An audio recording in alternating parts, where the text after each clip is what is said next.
I love that in our division, we get to see such a wide variety of kids and families and really help out people with things that are important to them. We see families from all over the state with just a really wide variety of presenting concerns and challenges and experiences.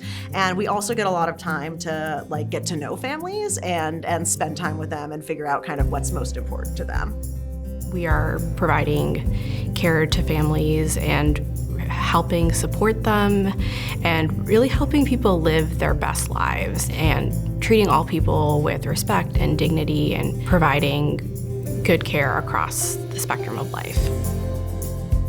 So Riley Developmental Medicine is the whole division, and I have the opportunity to work with providers across the division, and I love the interdisciplinary aspect as well. We have the opportunity to work very closely with social workers, psychologists, speech and language pathologists. There's all kinds of different disciplines. I love being able to really connect with those different groups of people and being able to put our heads together.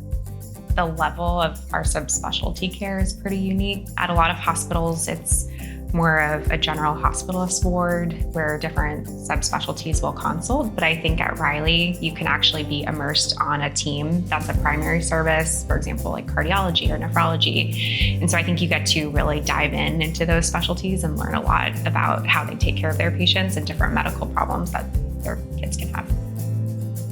I focus more on the behavioral aspects, so that tends to be more autism, ADHD, speech and language delays, other developmental delays, a lot of behavior concerns and general behavior concerns. But there's a lot of other conditions that we see throughout the division.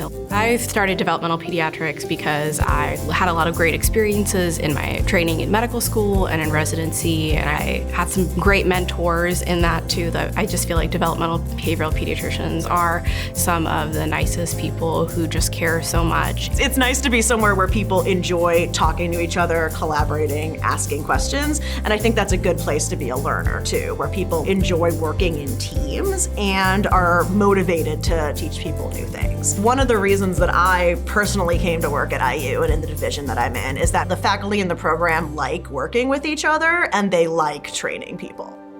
If you are a very research-heavy person with a lot of experience, I think we could make that work for you. And if you have no research experience but you want to learn more, we can also make that work for you too, because we have sort of different levels available to folks. From the research end, I think something that sets it apart is you have opportunities to participate in kind of a full spectrum of research because we have all the way from small projects to really big projects. And I love that we get to partner with a local organization and work with the Immigrant Welcome Center because they are so connected with immigrants in our community, and we learn so much from them. And I think this is really about building a partnership. It's not just about, we're the researchers going in and doing our research to learn, but we're working with them to really figure out the ways that we can help them and collaborate. In the Indianapolis area, we have a really big Burmese population, we have a really big Haitian Creole population, and resources about things like autism are just not available in those languages and in a way that's kind of culturally sensitive and appropriate. We have some folks right now, including our current DBP fellow, who are working on a project with a community agency to help develop some materials that are culturally sensitive, translated appropriately,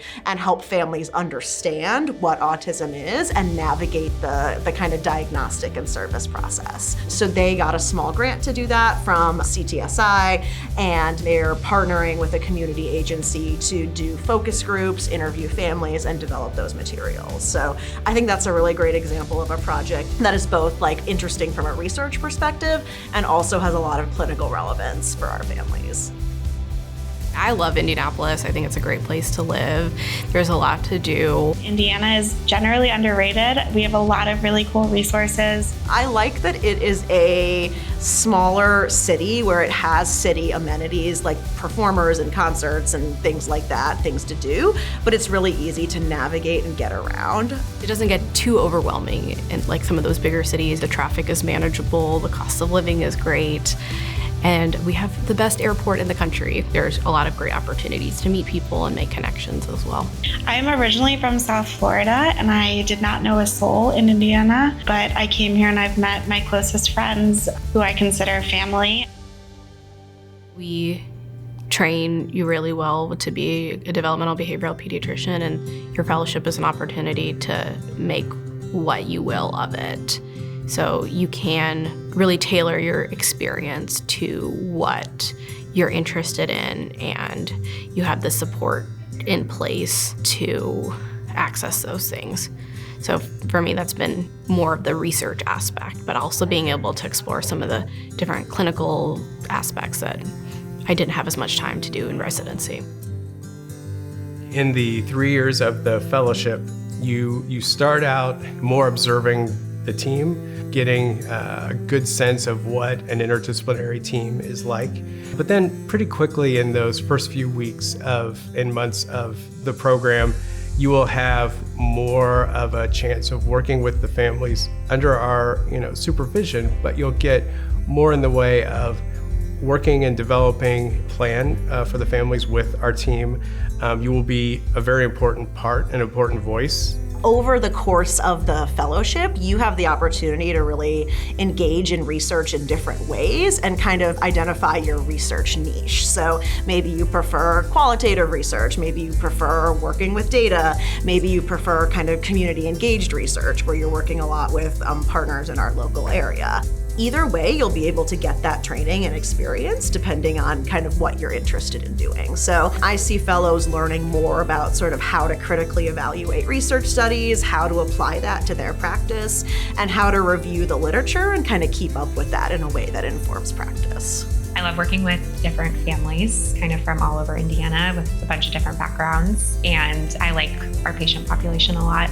We get to see a bunch of different things, and I feel like I'm never bored here.